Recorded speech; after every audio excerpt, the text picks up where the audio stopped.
आपण सर्वांनी पाठीमाग बसावं. कृपया कोणीही स्टेज जवळ गर्दी करू नये. कोणीही स्टेजच्या कृपया आपण सर्वांनी पाठीमाग उभं राहावं.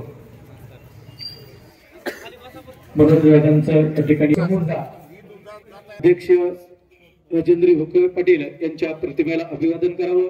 माननीय कल्याणरावजी अबोज, माननीय मनोजदादा जगताप या सर्वांना विनंती आहे की आपण अध्यक्ष स्वर्गीय राजेंद्रजी भोके पाटील यांच्या प्रतिमेला भोके पाटील यांना स्वर्गीय म्हणायला सुद्धा जड जात.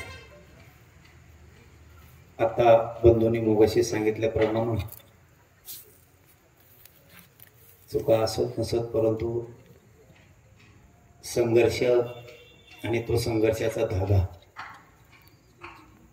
जो त्यांनी विणला होता माजलगाव पासून बीड पर्यंत आणि बीड पासून राज्यापर्यंत, इतका धाडशी माणूस मी सुद्धा बघितला नव्हता. दिसायला पण ताकद कमी माझ्यासारखीच, परंतु त्या धाडसाला चॅलेंज नव्हतं. मला 2-3 अनुभव आहेत त्यांचे, पण माझ्याकडे येताना खूप प्रामाणिक यायचे. तुम्ही सांगितलेल्या पद्धतीत माझ्यापर्यंत कधी आले नाही. माझा आग्रह मात्र असायचा, मला तो वकील साहेब सुद्धा याला साक्षीदार आहेत, तेवढी एक गोष्ट करू नका म्हणायचं मी, आम्ही तुम्हाला कुठंच कमी नाही पडणार. परंतु आता हो म्हणायचे आणि पुन्हा तसंच व्हायचं. त्यांनी त्या गोष्टीपासून लांब जायला पाहिजे होतं ही सगळ्यांची इच्छा होती, परंतु त्यांचं स्वप्न साकार करायचं आपल्या सगळ्यांच्या हातात. त्यांच्या लेकरा बाळाला कसलं दुःख लागू द्यायचं नाही ही जबाबदारी आपण सगळेजण उचलू. मी रात्री माझ्याकडं आपल्या गावचं तालुक्याचं शिष्टमंडळ आलं होतं, त्यावेळेसच मी सांगितलं, जेवढे जेवढे राज्यातले पोरं आतापर्यंत आले त्यांना मी त्यांनी मागितल्याप्रमाणे मदत मिळवून दिली. तसंच यांना सुद्धा रात्री सांगितलं की दोन्ही पोरांचा नोकरी लागेपर्यंत मी एक जणाकडे कोणाकडे तरी ते दोन्ही मुलांचं शिक्षणाचं नोकरी लागेपर्यंत देतो. हे मी त्यांना रात्री शब्द दिला. भाषणात बोलायचं आणि ते इतका आनंदाचा दिवस नाहीये. दुःखाचा डोंगर त्या कुटुंबावरती कोसळलाय. त्यांना आणखीन कुठली मदत लागल तितकी द्यायचा मी प्रयत्न 100% बाहेर करेन. तुम्हाला नाही अडचणी द्या. आतापर्यंत महाराष्ट्रातल्या सगळ्या गोरगरिबांना माहिती, आंतरवाली जे जे आले त्यांना मी मोकळ्या हाताने जाऊ दिलं नाही. माध्यम काही पण असेल, मी माध्यम कोणचंही करत, जसं की तुमचं यांच्या गावचा प्रश्न होता ते सुद्धा मी दादाला सांगितलं, ते पोरग नोकरीला घ्या. मी जगताप साहेबांना सांगन, ढग साहेबांना सांगन, मी कोणाला सांगा, समाजाचं काम माझ्या आलेल्या अडचणीचं मी पार पाडून घेतो. तसं यांना तुम्हाला जे टोकाचं वाटेल हे करायचं ते सगळं करायला. तुमच्या सभागृहाचा विषय बघा, तुम्हाला कुठपर्यंत जमतंय, नाही जमलं तर सांगा, आपण तिथेही ताकदीनं प्रयत्न करून तेही पूर्ण करून देऊ.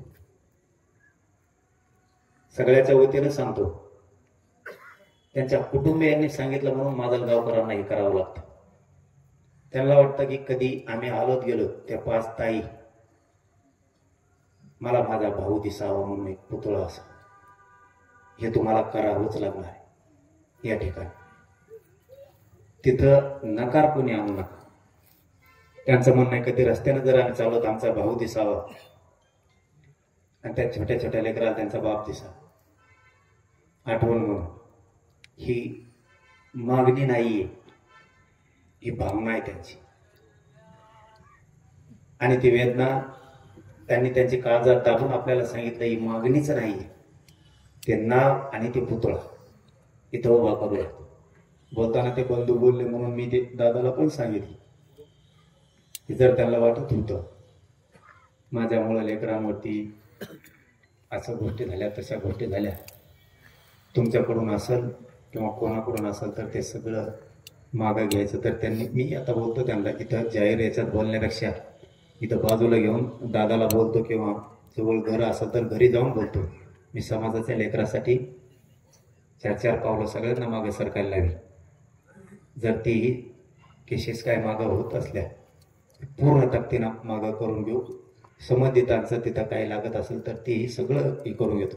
मी सांगताना सांगितलं की त्यांना इथं बाजूला घेऊन बोलतो की या विषयात ही गोष्ट करावीच लागते.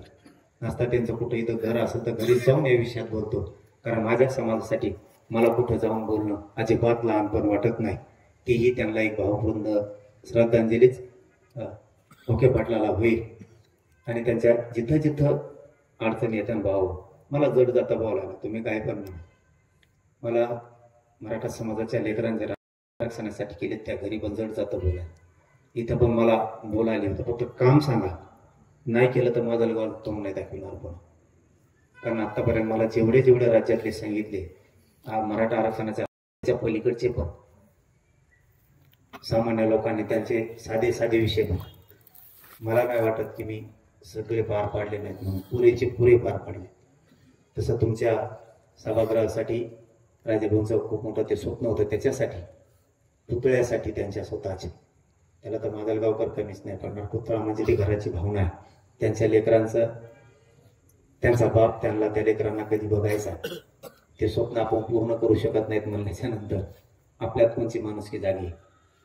आणि बाकीचे काय काय विषय असतील मदतीचे पण, ते पण करायला तयार आहेत. आणि मला वाटत नाही की माजलगाव कमी पडत, माजलगाव दुसऱ्यासाठी कमी पडत नाही तर आपल्यासाठी काय कमी पडणार आहे. कारण ते तुम्ही राज्यात आणि जिल्ह्यात दाखवून दिले तुम्ही काय करू शकता दुसऱ्यासाठी. तर हे तर आपलं घरातलं रक्ताचं लेकरं, त्यांनाही कमी पडणार नाही. जिथं कमी पडेल लेकरं उघडे पडणार नाहीत. हे या निमित्ताने माझा शब्द आहे.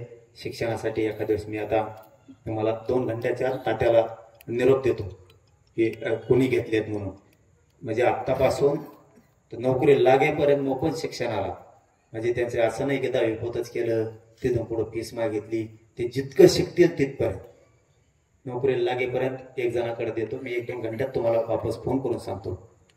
आपण सगळ्यांनी त्या कुटुंबाच्या पाठीशी उभा राहा. मी राजेंद्रजी ओके पाटील यांना दुःखद भावपूर्ण श्रद्धांजली अर्पण करतो. थांबतो. रामकृष्ण.